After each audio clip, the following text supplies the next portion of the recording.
Hi guys! Welcome back to my channel! For today's vlog, gagawa naman tayo ng DIY swimwear. Mahilig ka bang mag-swimming? So itong gagawin natin ay para sa'yo. So ito na po yung mga kailangan natin.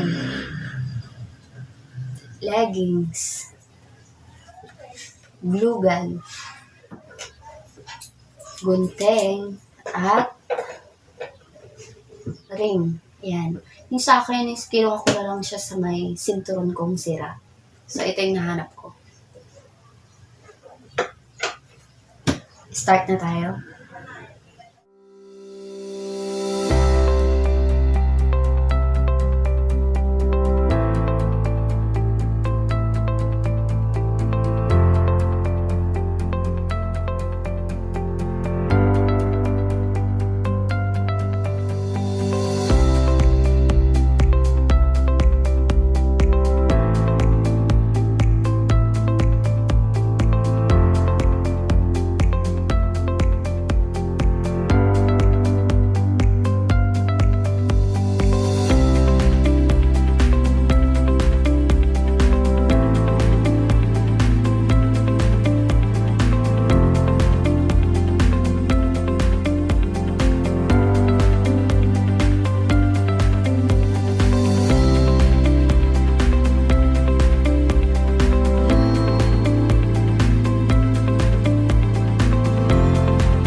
Five, four, three, two, one.